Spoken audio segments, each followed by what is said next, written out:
বান্টি কোথায় যাচ্ছিস? মাকে খুঁজছি তো বাবা। আরে বাবা কোথায় খুঁজবি বাবা, পাগলামি করিস না, চল ঘরে চল, ঘরে চল। চলো বলছি আমার চলো। শোন না, আমার চলো বলছি। শোন না বাবা, কি হয়েছে রে বান্টি? দেখো না তোমার নাতির কি কাণ্ড, রাস্তায় বেরিয়ে যাচ্ছিল মাকে খুঁজতে। সে কি? বান্টি বান্টি বান্টি শোন, বান্টি ওরকম পাগলামো করিস না, তোর মা ফিরে আসবে। তুমি ছাড়বে আবার? না ছাড়বো না, ছাড়বো না। কি রে? তুমি শুনো বাবাজি, তুমি আমার মাকে খুঁজে এনে যাবেন। এই ছেলেকে কি করে সামলাই বলো তো, দেখো রাস্তায় বেরোতে দিনি তাই হাতটা কামড়ে দিল। বান্টি যা করছে আমার ভয় করছে নীরু। পরীকে যদি না পাওয়া যায় সত্যি ওকে সামলানো মুশকিল হবে। তুমি আর কতক্ষণ চোখে চোখে রাখবে? আর যেভাবে রাস্তায় বেরোবার বায়ু উঠেছে, একটা বিপদ না ঘটে যায়। দেবাদিত্য, এ পরীর কোনো খোঁজ পেলে? খোঁজ বলতে একটা ক্লু পেয়েছি। পরি কোথায় আছে পরি? আমরা তো ভেবে ভেবে পাগল হয়ে যাচ্ছি। বান্টি তো পাগলের মতন করছে, মাকে খোঁজবার জন্য রাস্তায় বেরিয়ে পড়েছে, যেতে দিনই বলে হাতে কেমন কামড়ে দিল। কি ক্লু পেয়েছো? ক্লু বলতে একটা চিঠি আমার হাতে এসেছে। চিঠি? হ্যাঁ, মিডিয়া অফিসে এসেছিল, ওরা আমার কাছে পাঠিয়ে দিয়েছে। কার চিঠি? চিঠিটা পরি লিখেছে।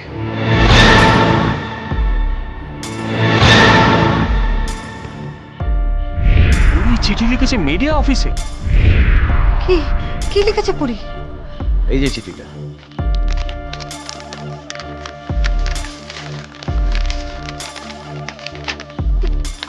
কি লিখেছে গো? আমি পরি চৌধুরী আপনাদের জানাচ্ছি, মন্ত্রী দুর্যোধন তলাপাত্রর বিরুদ্ধাচরণ করায় মন্ত্রী আমাকে বিপদে ফেলতে পারে। আমার যদি কোনো অঘটন ঘটে তার জন্য দায়ী থাকবে মন্ত্রী দুর্যোধন তলাপাত্র। তার মানে মন্ত্রী দুর্যোধন আমার পরীকে। রঞ্জিত, পরী যা লিখেছে, আসলে আমি প্রথমে দেখতে চাই যে এটা পরির হাতের লেখা কিনা, সেই জন্যই আমি এখানে এসেছি। এটা তো পরীরই হাতের লেখা। হ্যাঁ আমরা তোর হাতে লেখা চিনি। পরির হাতের লেখা মিলিয়ে আমি কনফার্ম হতে চাই। আচ্ছা, তোমরা আমাকে পরির কোনো লেখা দেখাতে পারো?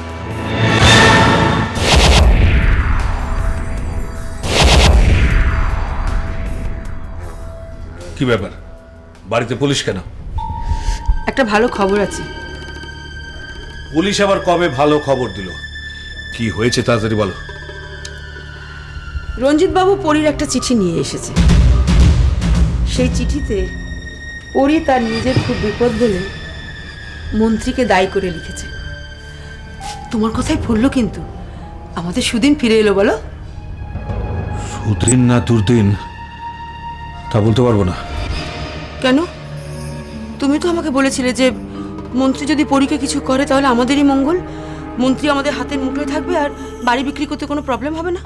তখন সেটাই আমি ঠিক ভেবেছিলাম, কিন্তু তা নয়। এটা এটা আমি একটা মস্ত বড় ভুল করে ফেলেছি। কি ভুল করেছো? এবারে দানপত্রটা আমি দুর্যোধন তলাপাত্রকে দিয়ে এসেছি। সে কি? তুমি তুমি দানপত্র মন্ত্রীকে দিয়ে দিয়েছো? এটা তুমি কি করে করলে সুজিত? আমারই নামে দানপত্র তুমি আমাকে না জানিয়ে মন্ত্রীকে দিয়ে দিলে? আরে পরিস্থিতি তখন যা ছিল আমার সেটাই ঠিক মনে হয়েছিল। মন্ত্রীর ছেলে ভিকি প্রমাণের অভাবে ছাড়া পেয়ে গেছে, মন্ত্রীর মনটা ভালো আছে, আমি ভেবেছিলাম এই সুযোগে দাঁওটা মারবো। অতি চালাকের গলায় দড়ি বলে একটা কথা আছে জানো তো সুজিত? তোমার হয়েছে সেই অবস্থা। একবার যদি তুমি আমাকে জানাতে। চুপ করো, তোমাকে জানিয়ে কি লাভ হতো? আমি কি জেনে বুঝে করেছি? পরিস্থিতি এত তাড়াতাড়ি পাল্টে যাবে এটা আমি বুঝতে পারিনি। তা তুমি আমাকে না জানিয়ে কেন ওই দানপত্রটা দিতে গেলে? আমি কিচ্ছু শুনতে চাই না, যেখান থেকে পারো ওই দানপত্র আমাকে জোগাড় করে এনে দাও ব্যাস। বোকার মতো কথা বলো না। মন্ত্রীর কাছে এখন দানপত্র চাইতে গেলে আমাকে সন্দেহ করবে। পরীর ব্যাপারে এমনিতে আমাকে সন্দেহ করছে। যা করতে হবে বুদ্ধি করে করতে হবে। এই থামো তো, তোমার বুদ্ধির দৌড় আমার দেখা হয়ে গেছে। তোমার উপর ভরসা করে আমার ভুল হয়েছিল। আমি কিচ্ছু শুনতে চাই না, 7 দিনের মধ্যে আমাকে দানপত্র এনে দেবে, নইলে। Shut up! ধনের কাছে ঘ্যান ঘ্যান করবে না, ঘ্যান ঘ্যান করবে না। মাথা গরম হয়ে গেলে দানপত্র হাতে পাওয়ার জন্য তুমি আর বেঁচে থাকবে না। যাও যাও।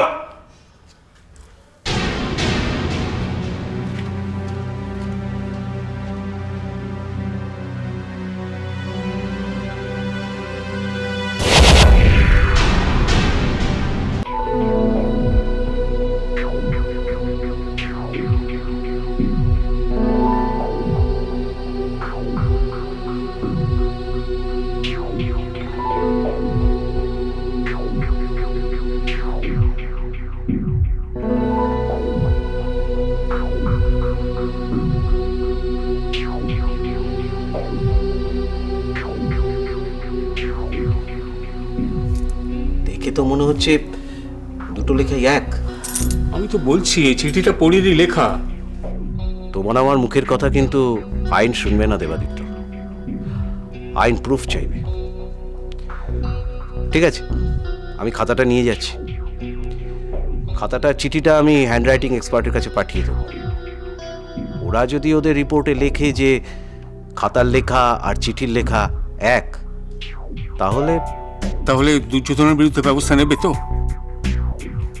দুর্যোধনের বিরুদ্ধে স্টেপ নিতে হলে সিএম এর পারমিশন লাগবে। ঠিক আছে, সে ব্যবস্থা আমি করে নেব। সিএম অন্যায়কে প্রশ্রয় দেন না। পরি নিখোঁজের দায়টা তাহলে দুর্যোধনের উপর পড়বে? অবশ্যই। দুর্যোধন তলাপাত্রের পালাবার কোনো পথ নেই, শাস্তি ওর হবেই। আচ্ছা, পরি চিঠিটা মিডিয়া অফিসে পাঠালো কেন? হ্যাঁ তাই তো। কেন রঞ্জিত? বাড়িতে পাঠালো না কেন? এটা একটা পয়েন্ট। আসলে আমার মনে হয় পরি ঘটনাটার প্রচার চেয়েছে। মিডিয়া তো এটা নিয়ে প্রচার করবেই। পরি পাবলিককে জানাতে চেয়েছে যে দুর্যোধন তলাপাত্র কতটা খারাপ। রঞ্জিত, পরি সুস্থ আছে তো? দেখো, মানে ঠাকুরপো, পরি বেঁচে আছে তো? সত্যি কথা বলতে কি, আমি এরকম কোনো সান্ত্বনা দিতে পারবো না যে পরি বেঁচে আছে বা সুস্থ আছে। 50-50 চান্স।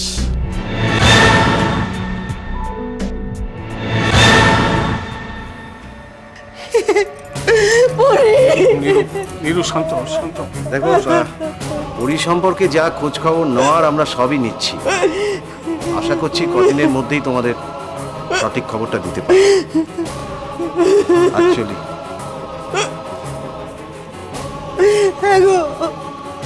আমার আদা নেই, পরীকেও কি আমি হারালাম? নীরু, এখনই আশা ছেড়ো না, আশা রাখো, পরি ফিরে আসবে।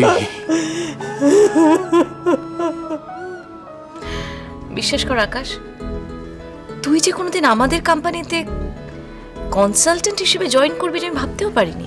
ইনফ্যাক্ট তোর ভিজিটিং কার্ডটা দেখেও বিশ্বাস হচ্ছিল না। অ্যাকচুয়ালি আমি এই কোম্পানিতে জয়েন করেছি শুধুমাত্র তোর জন্য। এই, একদম বাজে কথা বলবি না। তুই কি করে জানলি আমি এই কোম্পানিতে আছি? Well, intuition. ইনটিউশন। আমি যখন এই চাকরিটার জন্য অ্যাপ্লাই করলাম না, তখন আমার মনে হলো যে এই কোম্পানিতে আমার বন্ধু আছে। Believe me. হ্যাঁ রে, তোর বড়ের সঙ্গে আলাপ করবি তো নাকি? নিশ্চয়ই। একটা ছোট্ট শর্ত আছে জানিস? কি আবার শর্ত? কিছুই না, খুবই ছোট্ট শর্ত। মানে ওই স্যান্ডউইচ আর পেস্ট্রিটা তোকে খেয়ে ফেলতে হবে রে।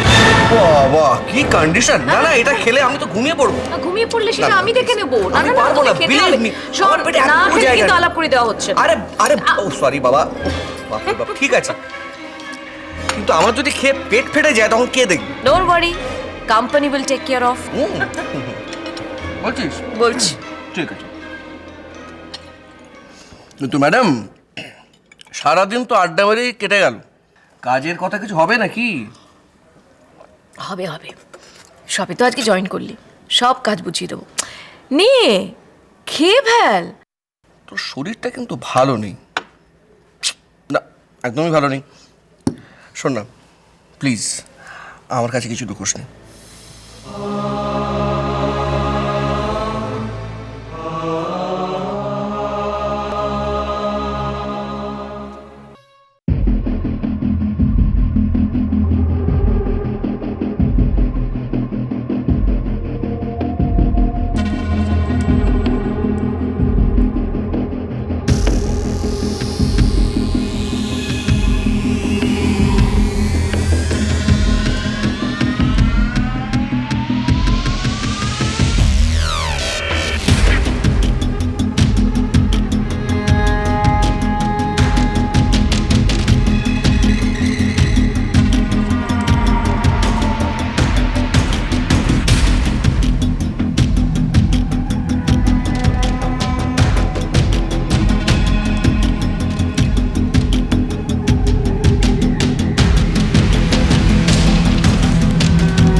পথে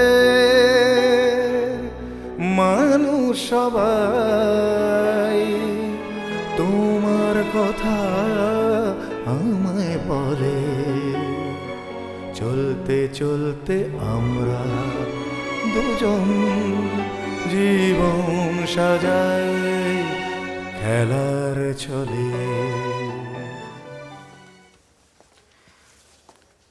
আজও দুজনে না খেয়ে অফিস চলে গেল। এদিকে ডাক্তারবাবু বলে গেলেন যে নতুন বৌদিকে ভালো করে খাওয়া দাওয়া করতে হবে। শুনলে তো কথা। ওহো, তোকে নিয়ে আমি তো আর পাচ্ছি না। তোকে বলেছি না অপূর্বর দিকে নজর দে, তুই শুনছিস না। তুই কিনা সেই ওদের দুজনের খাবার নিয়ে গেলি। কি বলছো মা? তোমরা দুজনে মিলে নতুন বৌদিকে যা করতে চাইছো না, না আমি সেটা কিছুতে মেনে নিতে পারবো না। তোমাদের নিজেদের স্বার্থে ঘা লাগছে বলে তোমরা একটা মানুষকে মেরে ফেলতে চাইছো। মেরে ফেলতে তো আমি চাইছি না, আমি চাইছি নতুন বউকে সরিয়ে দিয়ে তোকে সেই জায়গায় বসাতে। তুই কিনা খাইয়ে দাইয়ে নতুন বউকে সুস্থ করে তুলতে চাইছিস। হ্যাঁ চাইছি, কারণ আমি তোমাদের এই পাপ অন্যায় সহ্য করতে পারছি না। তুমি জানো মা, নতুন বৌদি আজকে ওই প্রসাদী ডাবের কথা অপূর্বদাকে বলে দিয়েছে। তাই নাকি? এ তো হাতে চাঁদ বাবার মতো কথা বলছিস। এইবারই তো ওদের ভুল বোঝাবুঝিটাকে কাজে লাগাতে হবে। অপূর্ব কি নতুন বইয়ের সন্দেহটাকে বিশ্বাস করেছে? না, বরং অপূর্বদা নতুন বৌদিকে বলেছে নতুন বৌদি নাকি মিছিমিছি মাসিকে বদনাম করার চেষ্টা করছে। ব্যাস, এবার শুধু সন্দেহটাকে হাওয়া দিয়ে উস্কে দিতে হবে, তাহলেই আমার কাজ শেষ। মা তুমি ভাবলে কি করে যে এই মানুষগুলোর ক্ষতি করার পরেও আমি সুখী হব?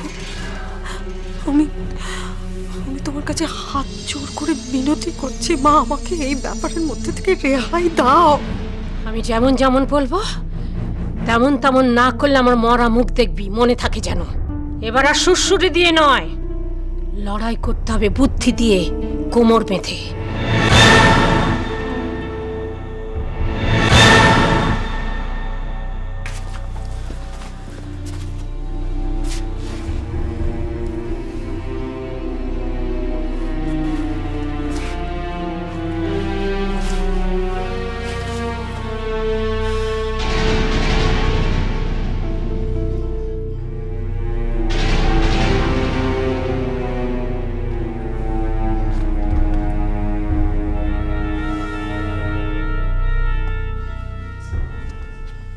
অপূর্বদা, তোমার চা। আরে সকালবেলা ওইভাবে কিছু না খেয়ে তোমরা দুজনেই বেরিয়ে গেলে, তারপর থেকে তো সারাদিন বৌদির কোনো খবরও পেলাম না। না, আমি পেয়েছি। ভালো আছে শতরূপা, বেশ ভালো আছে।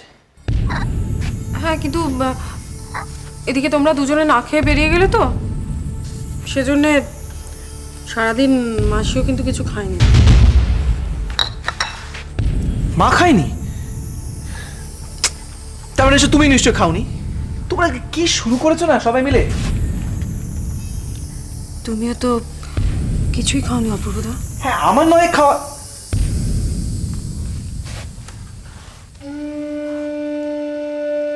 তুমি কি করে জানলে?